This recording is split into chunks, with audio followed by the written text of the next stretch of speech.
A racist teenager approaches an old black man in the park and starts harassing him. He starts to get physical with the black man until he hears a loud shout and turns around to see a police officer running towards him. Earl Johnson sat on the worn park bench, his old cane resting beside him, the cool wood pressed against his palms. The sun filtered through the trees, casting a warm glow on the park's paths. People jogged by. Children's laughter echoed in the distance. But Earl was at peace in his small corner of the world. The park had become his refuge since retirement, a place where he could sit and think without much disturbance. He heard footsteps approaching, lighter, quicker than the usual pace of passers-by. Earl didn't look up at first, keeping his focus on the quiet rhythm of the park. But then, a shadow loomed over him. "Hey, old man," came a voice, young, sharp, and carrying a note of mockery. Earl looked up, meeting the smirking face of a teenager, white, with scruffy blonde hair and a self-satisfied tilt to his chin. Earl sighed inwardly, but kept his expression calm. "Afternoon," he replied. The boy lingered, shifting from foot to foot, as if he were looking for something to entertain him. His grin widened. "You must have a lot of free time, huh? Guess it's easy to sit around all day when you've got nothing better to do." Earl remained composed, letting the comment roll off his shoulders. "Earned my rest after all these years. Hard work'll do that," the boy snorted, stuffing his hands into his pockets. "Yeah, bet you worked real hard. What did you do, clean up after folks?" Earl's grip tightened on the handle of his cane, but he kept his voice steady. "I was a teacher. Helped a lot of kids grow up with the right lessons." The boy chuckled, his eyes narrowing. "That right? Seems like folks like you ought to be used to taking orders, not giving them." Earl stared at him for a moment, weighing his words. It wasn't the first time he'd heard comments like that, subtle digs wrapped in casual disrespect. He knew better than to let it get under his skin, but the sharpness in the boy's tone was unmistakable. "Every man's got something to teach, if folks are willing to learn," Earl said softly, leaning back on the bench. The teenager leaned forward slightly, clearly not satisfied with Earl's lack of a reaction. Sure. Must have been tough, though, you know. Standing in front of a bunch of kids that didn't look like you, not really fitting in." Earl's eyes locked onto the boy's, but he didn't respond. The silence hung heavy between them for a moment. The boy's smirk faltered slightly, as if he was confused by Earl's calm. "Well," the boy continued, "don't let me stop you from doing whatever it is old folks do when they're, well, not working." Earl gave a slow nod. "Enjoying the quiet," he said simply. His tone was low but firm. The boy lingered a moment longer, searching Earl's face for something. Anger, frustration, anything. When he found nothing, he scoffed softly and turned away, shuffling down the path with a quick glance over his shoulder. Earl watched him go, the tension in his chest settling back into the usual calm. He'd been through worse.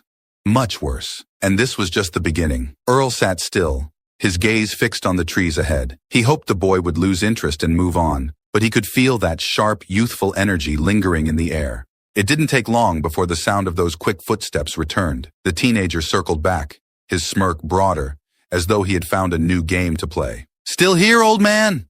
the boy taunted, picking up a small pebble from the ground. "Guess you don't move too fast these days." Earl didn't respond, his fingers wrapped tightly around his cane. The boy flicked the pebble toward his shoes, the small rock bouncing off the worn leather. Earl's lips tightened, but he didn't give the boy the satisfaction of looking up. "You know," the boy said, bending down to grab another pebble, "my dad always says, some folks just don't know their place. Maybe he's right." Earl closed his eyes for a moment, breathing deeply through his nose. The boy's words carried the same casual malice he'd heard 1,000 times over, words dipped in contempt, passed down like family heirlooms. Still, Earl remained silent. The pebble clicked against the bench this time, just inches from Earl's hand. "What, you got nothing to say?" the boy pressed, leaning closer. "Figures. You're all tough until someone pushes back, huh?" Earl finally lifted his gaze, his eyes locking on the boy's. His voice came out steady, calm, but with a firm edge. "You got a lot of words for someone who ain't lived long enough to know what they mean." The boy blinked, clearly surprised that Earl had spoken. But instead of backing off, he grinned, clearly thinking he'd struck a nerve. He tossed another pebble, this time hitting Earl's foot. "Maybe you should have worked harder then, huh? Maybe you wouldn't be sitting here all by yourself doing nothing." Earl clenched the cane tighter, feeling the wood creak under his grip. "Son, you ought to be careful what you say. You don't know what you're messing with." The boy took a step closer, ignoring the warning. "I know exactly what I'm messing with. You're just another guy who thinks he's owed something. My dad says it all the time." Earl straightened in his seat, his eyes narrowing as he watched the boy's posture shift, his confidence growing with each insult. The boy flicked another pebble, this one hitting Earl's shin with a soft thud. It didn't hurt, but the meaning was clear. Earl sighed, the weight of the years and the struggles pressing down on him. But still, he held his ground. You think throwing pebbles makes you a man? The boy chuckled, kicking at the dirt. No, but it sure is fun watching you sit there and take it. Guess you're used to that, huh? The calm that had anchored Earl began to shift. A slow but certain frustration building inside him. He had been through this kind of thing too many times before. Always the same arrogance, the same ignorance passed down, generation after generation. But Earl knew better than to react on impulse. He had survived by keeping his composure. Boy, Earl said, his voice firm now, you're playing a dangerous game. One day, someone's going to teach you that words ain't enough to protect you from the consequences. The boy shrugged, unfazed, and with a quick flick of his wrist, he tossed another pebble, harder this time. It bounced off Earl's leg, the sound sharper, more deliberate. And still, Earl didn't move. But in his silence, there was a storm brewing, one the boy couldn't see yet. The teenager looked down at Earl with a sneer. Guess that someone ain't you, huh? For the first time, Earl's eyes burned with something other than calm. But he stayed seated, letting the boy walk away with his false sense of victory. There was still time, Earl thought. Still time for this to end, before things got worse. The park seemed quieter now, though Earl knew it wasn't because the world around him had suddenly gone still. It was the silence between him and the boy, Jason, that felt thick, like a storm building in the distance. Earl kept his eyes on the trees, willing his pulse to slow down, but his grip on the cane tightened again as the boy lingered nearby. Jason hadn't left. His steps shuffled back and forth on the gravel path, aimless but deliberate. The boy was looking for more tension, more conflict, more control. You know, Jason said after a long pause, his voice laced with smugness, my dad always says you people can't take a joke. Earl's chest tightened, but he kept his gaze forward, saying nothing. The boy stood a little closer now, tossing a pebble in the air and catching it repeatedly. The small sound of it landing in his palm irritating, like a mosquito buzzing in his ear. Yeah, he says you all act real tough, but deep down, you're scared. That's why you don't talk back. Jason's words were sharper now, pointed, meant to stab. He glanced at Earl's face, searching for a reaction. Earl remained still, but the boy pressed on. Guess it's easy when people just give you everything for free, huh? Earl's jaw tightened. He kept his breathing steady, but the boy's words dug deeper, striking a nerve. Jason's voice took on a mocking tone as he circled slowly around the bench, his eyes gleaming with satisfaction. Bet you didn't even have to work for what you got, Jason continued, his voice growing louder, more aggressive. Bet you just sat back and let people hand things to you. That's how it is, right? Get everyone to feel sorry for you? Earl's grip on the cane tightened further. He wasn't going to give the boy the reaction he wanted. He'd spent a lifetime learning how to keep calm under pressure, how to rise above people like Jason, but it was getting harder with each word the boy spat. Jason leaned in closer, his voice a whisper now, but the venom in his tone was unmistakable. You know, my dad says there's a reason people like you live in certain parts of town. Says it's because you don't know how to make anything of yourselves. Earl clenched his teeth, his gaze still locked on the horizon. He'd heard this kind of talk before, too many times, from too many people who thought they were better, but he wasn't going to let this boy, this child, rattle him. Jason, seeing no immediate response, grew bolder. What, you got nothing to say? Thought you'd be tougher than this. Guess my dad's right.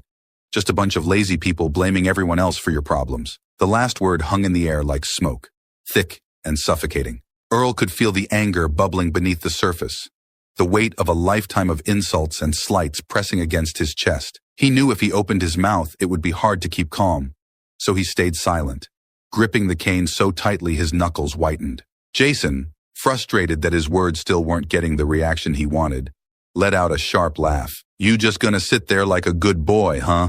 The insult landed hard, sharper than any of the others. Earl's eyes snapped to Jason's, his calm facade cracking for the first time. The boy saw it, the flicker of something in Earl's gaze, and he grinned, leaning in even closer. Yeah, that's what I thought, Jason sneered, his voice low. You don't really got it in you, do you? You're just like the rest of them, waiting for a handout, waiting for someone to feel bad for you. Earl stared at him, the boy's words ringing in his ears. He wanted to say something that would knock Jason down, make him understand just how wrong he was. But he knew that's exactly what Jason wanted. A reaction, something to prove his own twisted point. Instead, Earl spoke slowly, his voice low and controlled. You're digging yourself a deep hole, son. One day, you're gonna look back on this and realize how wrong you are. Jason scoffed, rolling his eyes. Yeah, right. Maybe you should have thought about that before you let people like me run circles around you. The boy picked up another pebble and flicked it hard, hitting Earl's leg. This time, Earl flinched slightly, the sharp impact breaking through his restraint. Jason saw it, his eyes lighting up like he'd finally won some invisible battle. See? You can't even stand up for yourself, Jason jeered, stepping closer, his chest puffed out with newfound confidence. No wonder people like you are always at the bottom. Earl's muscles tensed. He had taken enough. He knew he had to stay calm, had to stay in control.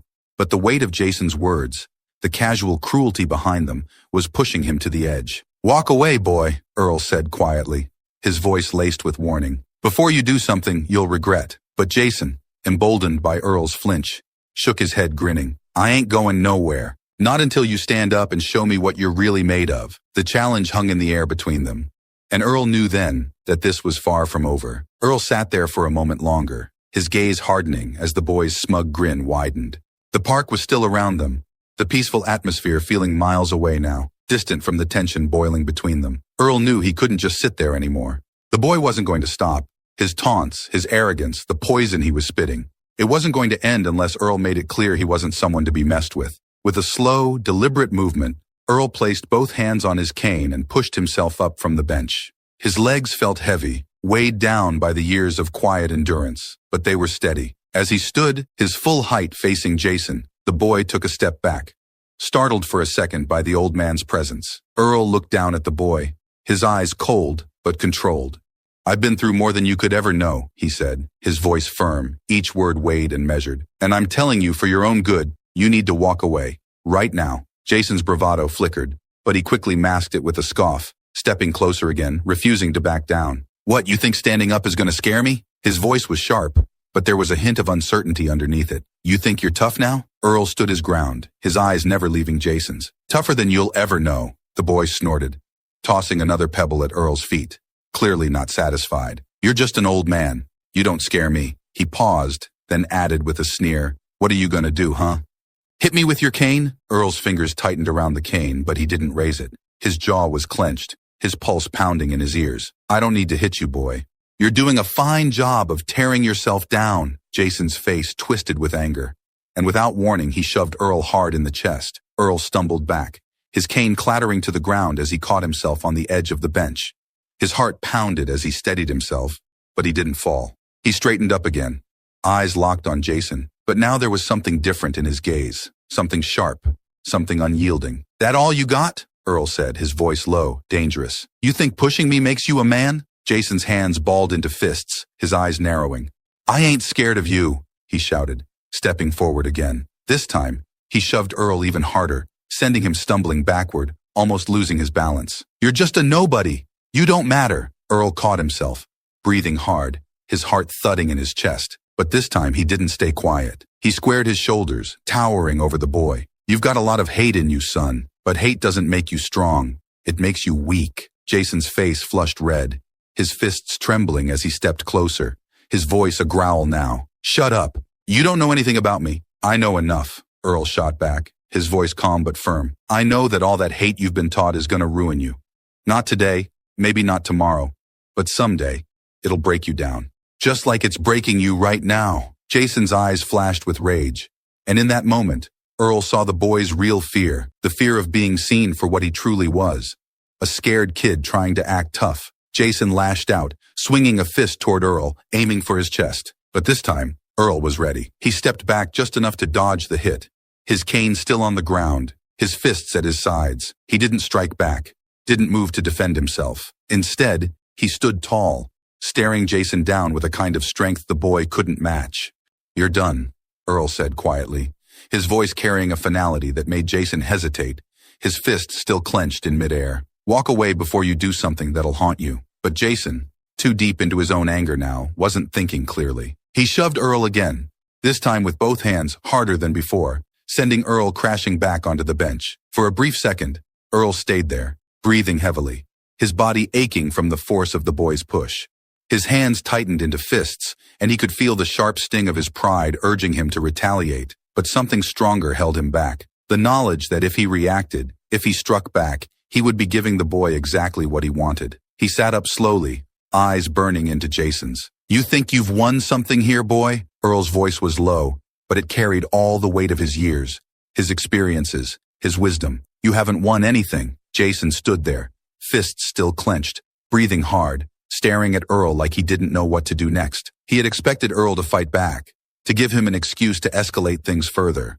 But Earl's refusal to engage had thrown him off balance. The silence between them stretched, heavy and charged. Just as Jason took another breath, preparing to hurl more insults or maybe even throw another punch, a sharp voice rang out from behind them. "Hey, step away from him!" Both Earl and Jason turned, startled by the sudden authority in the air. A tall, uniformed police officer was striding toward them, his expression serious and his hand resting firmly on the radio clipped to his vest. Officer Collins moved with purpose, his eyes locked onto Jason, clearly having witnessed the shove. Jason's face immediately paled.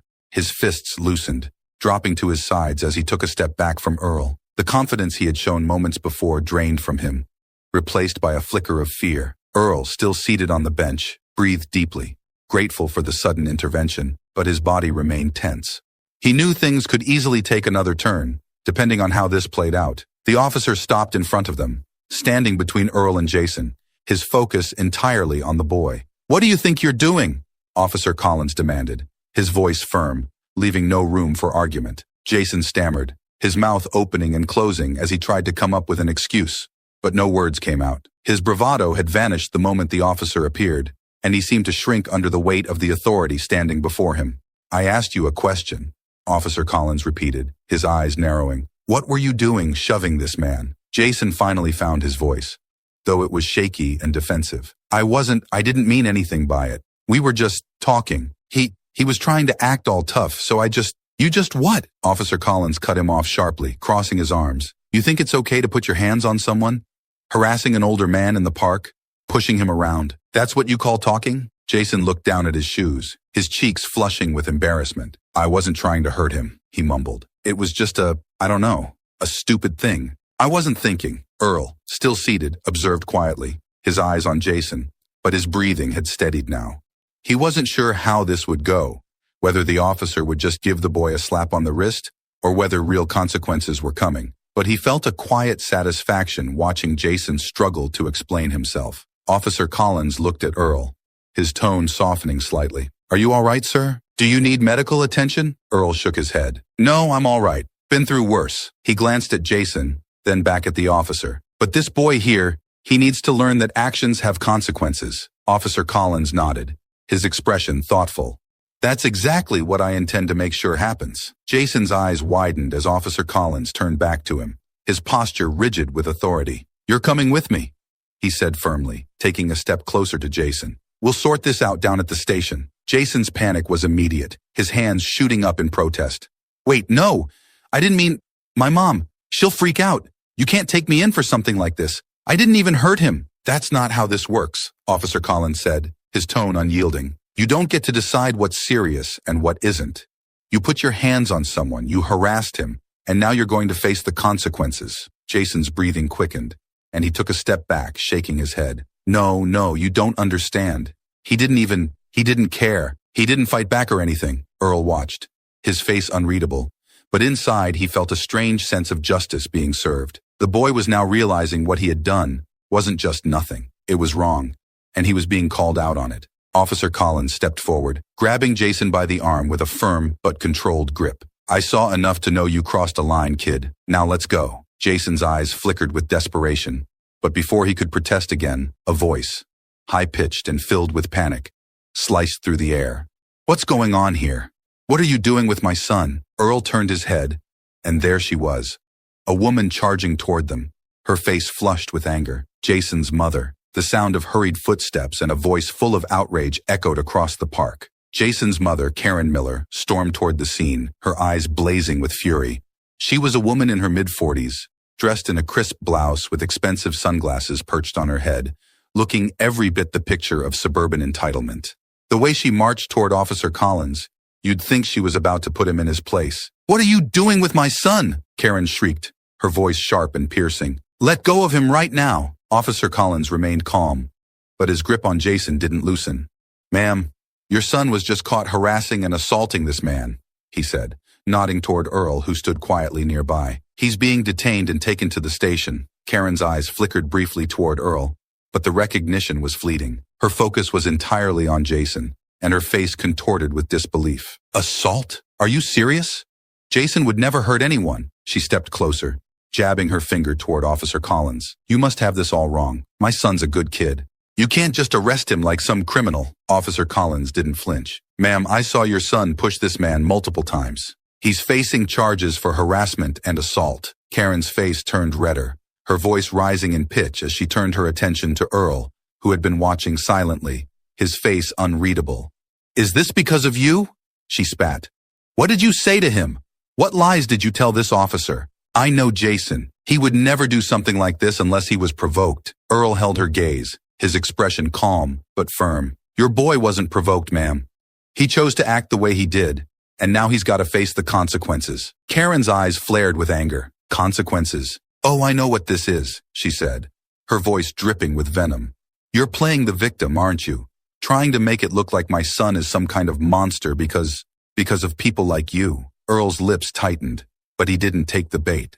He had heard it all before, the casual racism hidden behind faux concern, the denial of responsibility, the blame shifting. He wasn't going to let her turn this into something it wasn't. Ma'am? Officer Collins interrupted, his tone growing more assertive. This is not about anyone playing the victim. Your son made the choice to harass and physically assault this man, and now he's being taken in for that. I suggest you calm down before you make things worse. Karen's mouth opened in outrage, and she threw her hands up in disbelief. Worse? Worse? I can't believe this. My son's life is going to be ruined because some old man couldn't take a joke? She turned back to Earl, her eyes narrowing. This is ridiculous. You know what's happening here, don't you? You're trying to ruin my son's future over some petty argument. Earl felt his chest tighten, but he remained as calm as he could. Your son made his own choices today, ma'am, and now he's got to live with them. Karen's voice grew louder, angrier. No, this isn't right. My Jason would never do something like this unless he was provoked. She turned to Jason, her eyes filled with desperation. Jason, tell them you didn't do this. Jason shifted uncomfortably, his eyes darting between his mother and the officer. Mom, I didn't mean for it to get this far. I was just messing around, okay? It wasn't supposed to be a big deal. Karen's face hardened, her voice rising even higher. Messing around? Jason, no. You didn't do anything wrong. They're blowing this out of proportion, sweetie. She reached out to touch his arm, her voice trembling with frustration. Tell them that man provoked you. You know that's what happened. Jason looked down at the ground, his confidence crumbling. I don't know, Mom. He didn't really do anything. I just got mad, and Karen's eyes widened with disbelief. No, you're just confused. They're trying to make you the bad guy here. You were provoked, Jason. You wouldn't just attack someone for no reason. Jason shook his head, his voice quieter now, almost defeated. Mom, stop, please. You're not helping. Karen ignored him, turning back to Officer Collins. You see what they're doing to him? She said, her voice frantic. He's just a kid. He didn't hurt anyone. This is ridiculous. Officer Collins's patience was wearing thin. Ma'am, I saw what your son did with my own eyes. He was the aggressor, and now he's being taken in for questioning. You can come to the station if you want. But this discussion is over. Karen's voice cracked, her tone shifting from anger to panic. Please, just let him go. He didn't mean any harm. You can't arrest him. He's just a boy. Jason, sensing his mother's panic, turned to her, his voice trembling. Mom, it's fine. It's not like I'm going to jail, right? They'll just, I don't know, ask me some questions, and then I'll be home. You don't have to freak out. Karen turned to Jason, her eyes filled with desperation. Jason, no. This could follow you. Don't you understand? You could get a record. This could ruin everything. Your future, Officer Collins sighed, shaking his head. He's being taken in, ma'am. Step back. Defeated. Karen took a step back, her eyes still blazing with resentment, but her voice silenced. Earl watched her carefully, seeing in her the same denial and privilege that had poisoned her son. Jason was led away in handcuffs, his head hung low, his confidence completely shattered. And Karen, for all her screaming and protesting, could only stand there, watching her son face the consequences of actions she had spent years ignoring or excusing. Earl remained standing by the bench, his eyes following Jason and the officer as they moved toward the police car. He knew this wasn't the end. There would be more to come at the station. But for now, justice, however small, had been served. The soft rumble of the car engine filled the silence as Earl gripped the steering wheel, his hands steady, his mind anything but. The streets outside seemed almost too peaceful. Children playing in their front yards, people walking dogs, going about their days like nothing had changed. But everything felt different to him. The weight of what had happened in the park lingered, pressing down on his chest. The scene played over and over in his mind. The boy's sneering face, the venom in his words. And then, the mother, Karen, her fury spiraling into something uglier than just denial. She had screamed and flailed, turning the station into a spectacle, and now she sat in a holding cell alongside her son, Jason. Earl hadn't expected her to take things that far. He hadn't expected the boy to escalate like he did either. But as he turned down a quiet street on the way to the police station, he knew none of it really surprised him. Not anymore. The years had shown him too much to be surprised by a woman like Karen or a boy like Jason. As the road stretched out ahead of him, Earl thought back to the moment Karen had exploded, her words sharp and reckless, as if she could shout down the truth. It wasn't the first time he'd encountered someone who thought the rules didn't apply to them. It wouldn't be the last either. Her privilege had blinded her, made her believe she could fight the charges with loud indignation instead of facing reality. But reality doesn't bend, Earl thought, his hands tightening slightly on the wheel.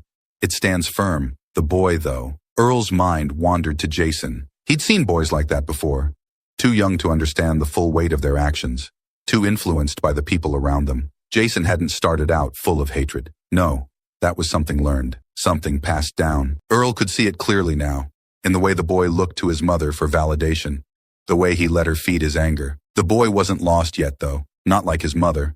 Earl knew that much. But as he approached the station, he wondered if Jason would ever have a real chance to unlearn what had been drilled into him for so long. A mother like Karen wouldn't make it easy. The car rolled to a stop at a red light, and Earl stared at the cars passing by. His mind drifted back to his younger days, when he had faced the same kind of venomous words, the same cold stares. Back then, the world had been different, but in some ways, it hadn't changed at all. He thought of the fights he'd walked away from, the insults he'd swallowed, the quiet resilience he had built inside himself. It wasn't easy, it never had been, but he had survived it. And now, here he was, again, another day, another fight. But this time, he wasn't the one who needed to learn. It was the boy, and maybe even more than that, it was Karen. The light turned green, and Earl eased his foot onto the gas, the car moving steadily forward. The police station was just a few blocks ahead now, the familiar building coming into view. He wasn't sure what to expect when he got there. The charges would stand, of course, but the fallout, what would come next, was still unclear. Would Jason understand? Would he listen? Or would his mother's voice drown out everything, pulling him deeper into her world of excuses and anger? Earl sighed heavily, his mind racing.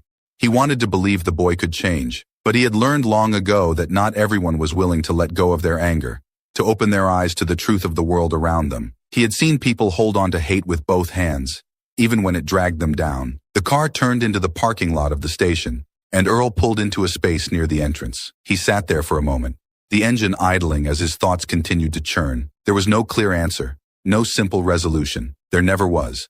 But there was one thing he knew for sure. Jason needed to face the consequences. Not to ruin him, but to give him a chance to grow, to learn. And Karen, for all her shouting and protests, needed to face them too. Earl had made his decision, and there was no turning back now. He shut off the engine and sat for a few more seconds, letting the stillness wash over him. Then, with a deep breath, he opened the car door and stepped out. He had done what was right. Now, it was up to the rest of the world to catch up. As he walked toward the station, Earl felt a strange mix of hope and resignation swirling in his chest. Maybe, just maybe, today would be the start of something different for Jason. Or maybe, it would just be another day in a long line of battles that never seemed to end. Time would tell. But for now, Earl would stand firm, just as he always had. The police station was a stark, sterile place. Too bright, too cold. Earl stepped inside, his cane tapping lightly on the tile floor as the door swung shut behind him. The hum of quiet conversations and the occasional rustle of papers filled the air, but the moment he crossed the threshold, it all seemed to fade into the background. His mind was still turning over everything that had happened, and the weight of what was about to unfold pressed down on him. At the front desk, Officer Collins noticed Earl's arrival and gave a nod. "Mr. Johnson, thank you for coming back," he said, his voice neutral but respectful. "We've got everything moving forward, but there's been a complication." Earl frowned, leaning slightly on his cane as he approached the officer. What kind of complication? Collins sighed, casting a glance toward the far end of the station where several officers were gathered near a holding room. Jason's mother, Karen, she's not taking this well. She's been, well, uncooperative, to say the least. Earl's gaze followed Collins's eyes to the holding room. Even from here, he could hear Karen's voice echoing in the station, high-pitched and angry, laced with frustration and disbelief. He sighed deeply, his chest heavy. This wasn't going to be easy. I figured she wouldn't, Earl said quietly. She didn't look like the type to let things go. Collins nodded grimly. We tried reasoning with her, told her what the situation was, explained that Jason would likely get community service and counseling if you pressed charges. But she didn't like hearing that. Earl looked over toward the holding room again. I suppose I better deal with it then. As they made their way down the hall, Karen's voice grew louder, and by the time they reached the holding room, it was clear she was losing control. This is insane, Karen was shouting, her face flushed with anger, her hands clenched into fists. You can't arrest my son for something so minor. He didn't hurt anyone. This is all a misunderstanding, and you know it. Jason sat slumped in the corner of the room, his hands still cuffed in front of him, his eyes wide and scared. The bravado he'd shown in the park was completely gone now, replaced with a quiet fear as he watched his mother unravel before him. 2 officers stood nearby, trying to calm Karen down, but she was having none of it. Do you know who I am? You can't treat me like this. My son isn't some criminal. This man, she pointed wildly toward Earl as he entered the room. He's making this into something it's not. He's trying to ruin us, and you're all going along with it. Earl stepped forward, his expression steady but tired. Ma'am, I'm not trying to ruin anyone. Your son made his own choices. Karen's eyes blazed with fury. Choices? He's just a boy. He didn't know what he was doing. You're the one who's trying to act like he's some kind of thug. All he did was push you, and now you're blowing it up like he committed a crime. Earl met her gaze calmly, the weight of years of experience keeping his voice level. Pushing someone is a crime, ma'am. He didn't just say words. He laid hands on me. You know that. Karen's face turned redder, her fists clenching tighter. You people are all the same. You think you can just destroy someone's life because you don't like the way they act. Jason doesn't deserve this, and I won't stand here and let you do this to him. Officer Collins, standing nearby, took a deep breath and stepped forward, his voice firm. Ma'am, you need to calm down. This isn't helping your son. But Karen wasn't calming down. Her anger had crossed a line, and now she was spiraling, her voice growing shriller with every word. I will not calm down. I'm not going to let you people ruin my son's future over some old man's complaints. This is harassment. This is, ma'am, Officer Collins interrupted, his tone more assertive now. If you don't stop, you're going to make things worse. We need you to step back. Karen whirled on him, her eyes wild. Worse? Worse? You think I'm scared of you? You think you can just push us around like this and we'll take it? I'll have your badge. I'll sue this entire department. You don't know who you're dealing with, Earl sighed, shaking his head. It was all too familiar. The refusal to take responsibility. The entitlement. The belief that the rules didn't apply to people like her. He had seen it before, in different faces, at different times. And it always led to the same outcome. Officer Collins gave Karen one final warning. Ma'am, this is your last chance. Step back or we'll have to detain you. But Karen, too caught up in her fury to hear reason, stepped forward, pointing a finger at Collins's chest. Don't you dare threaten me. I'll have your job for this. I'm not going anywhere until you let my son go, and if you don't, Collins didn't let her finish. Cuff her. 2 officers moved forward swiftly, taking Karen by the arms as she let out a shriek of outrage. You can't do this. I'll sue you all. Get your hands off of me. Jason, watching the scene unfold from the corner, looked horrified. Mom, stop. Please, just stop. But Karen wasn't listening. She was thrashing against the officers as they placed her in handcuffs, her voice ringing through the station as they led her toward the holding area. This isn't over. Do you hear me? This isn't over. As Karen's voice faded into the distance, Jason sat back in his chair, his face pale and shaken. He looked up at Earl, his eyes wide with confusion and fear. I didn't mean for this to happen, he whispered, his voice barely audible. Earl, still standing by the door, looked at Jason for a long moment. There was no more anger in his eyes, no more defiance, just the look of a boy who had seen the consequences of his actions crash down around him, and for the first time understood them. Earl's voice was soft, but steady. It's not about what you meant, son. It's about what you did. Jason nodded slowly, his eyes lowering to the floor again, the weight of it all sinking in. Officer Collins approached Earl, his expression tired but appreciative. We'll process her. I'm sorry it had to come to this. Earl nodded, his heart heavy. Some people don't want to see the truth, officer. You did what you had to. Collins sighed, glancing toward where Karen had been taken. It's a hard thing to watch. Well, maybe this'll be a wake-up call for him. Earl looked back at the boy, whose shoulders were slumped, his eyes downcast. I hope so. Without another word, Earl turned and made his way out of the station, his mind heavy with everything that had unfolded. He had done what was right. He had stood firm. But even as he stepped into the bright light of the morning outside, he knew this wasn't the end for Jason or his mother. But it was, at least, a start. It was another quiet morning in the park, the kind Earl had always appreciated. The sun hung low in the sky, casting soft golden light across the grass, and the gentle rustling of leaves created a peaceful backdrop. Earl sat on his usual bench, his cane resting beside him, and watched as the world moved slowly around him. The events of the previous week still lingered in his mind, but there had been enough distance now for some of the tension to ease. Karen's outburst, Jason's fear, the charges, it had all played out like a whirlwind.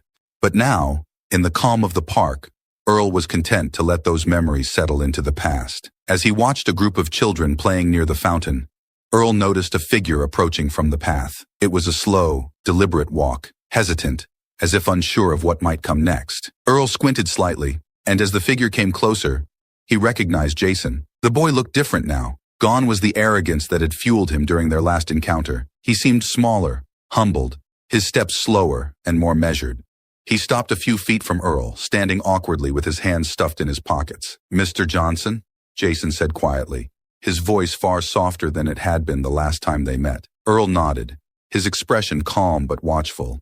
Jason. There was a long pause, the space between them heavy with unspoken words. Jason shifted his weight from one foot to the other, his eyes downcast. Finally, he took a deep breath and spoke again. I just wanted to say, I'm sorry. The words came out haltingly, but there was sincerity behind them. Jason looked up at Earl, his eyes searching for some kind of response. For everything. For what I said. For what I did. It was wrong. Earl didn't speak immediately, letting the boy's words settle in the air. He could see that Jason wasn't just saying it because he had to. There was real remorse there, the kind that only comes after facing the consequences of your actions. I appreciate that, Earl said finally, his voice steady. It takes a lot to admit when you're wrong. Jason nodded slowly, his eyes dropping to the ground again. I didn't really get it before, you know. I didn't realize how messed up it all was. What I said, what I did. He paused, his voice quiet. But I get it now. I really do. Earl watched him carefully, seeing the shift in the boy's demeanor. This wasn't the same kid who had taunted him, who had thrown pebbles and shoved him without a second thought. This was someone who had been forced to confront himself in ways he never had before. So, what happens now? Earl asked gently, leaning on his cane. Jason sighed, pulling his hands out of his pockets and crossing his arms. Well, I got sentenced. They gave me community service, 200 hours. I'll be doing cleanup work around the city and I have to attend counseling sessions. They said it's supposed to help me deal with my anger. Earl nodded slowly. That sounds fair. Jason's face softened a little, relief flashing across his features. Yeah, it is. It's better than I thought it'd be, honestly.